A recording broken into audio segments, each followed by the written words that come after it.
My name is Mark Shipperlee. I'm currently sitting in our small office in Hexham in Northumberland.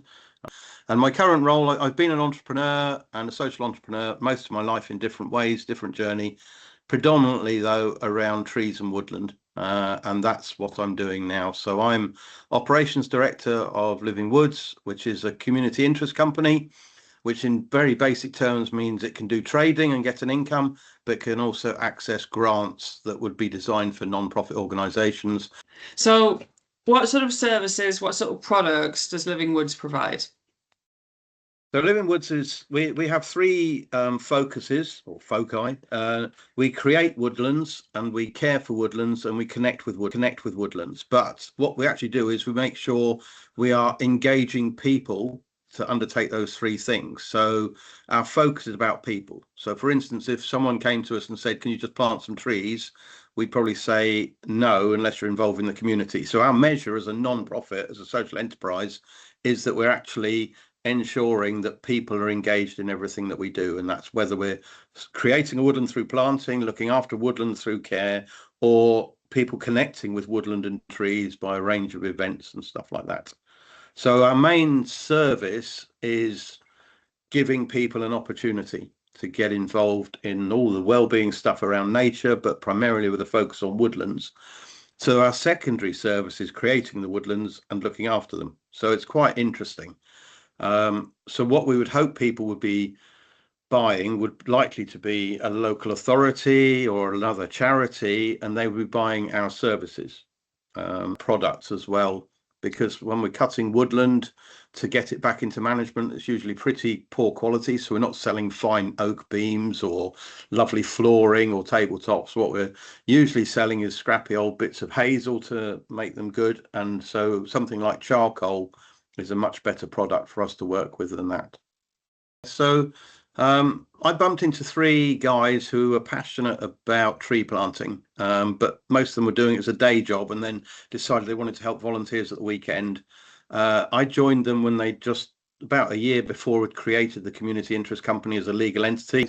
I think we had a grant for about £8,000, and I said, right, we're going to invest in a website and our name and a logo and a bit of time on admin to kick us off. So we basically raised a profile, and then that got picked up primarily by the Woodland Trust to manage their volunteers. And then we also picked up a big contract for Gateshead Council using volunteers to plant new woodland from scratch, but we actually delivered the whole thing from the design, the community consultation, everything.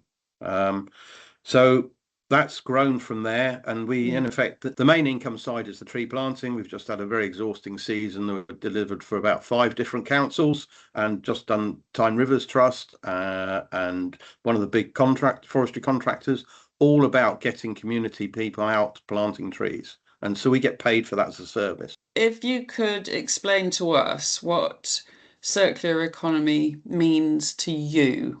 Is one of how you can recycle or reuse or upcycle stuff, but actually I think it's a much deeper question than that. And we're in a different sort of economy in many ways because we're working with volunteers. So that's about life. It's an alternative to money for a lot of things. We're getting woodland cut in effect by volunteers who are coming for the experience or the training or the well-being or whatever their reason is. So we have a very different currency in that way. But obviously we have to make money as well. And as I mentioned earlier, a lot of our woodland is fairly scrappy. So charcoal was an obvious thing. So we managed to raise some funding from Forestry Commission to buy a modern charcoal kiln, because also part of that whole circular economy is about a better, healthier economy, and new charcoal kilns are very clean burning, very efficient. They're better for us, there's less dust, but they're better for the environment because they burn more of the bad gases.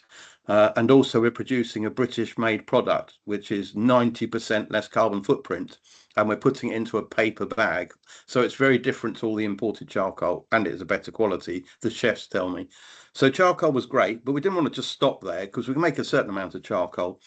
We're also looking at a product called biochar, which is a smaller version of the charcoal. So what do we do with the stuff that's not big enough for a barbecue? And now that's still in process. And biochar is about putting in product back in the soil to improve soil and help that.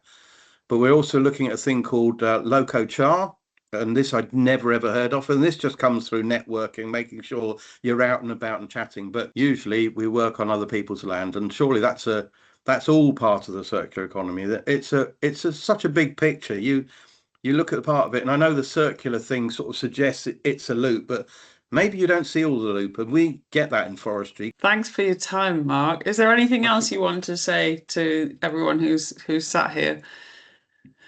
If you've got a dream, dream it. Don't let other people change it. Don't let them change the color, the flavor, the taste, because you want your dream to work. And it's not always easy, but if you're dogged and determined and open-hearted and open-minded, we can get there. They'll give you the statistics about failure in industry, and yes, it happens. But also, if it is tricky first time round, that's not the end of it. That was just one. Sometimes it takes 2 or 3 goes. But be open-hearted, open-minded, continue to learn and continue to listen.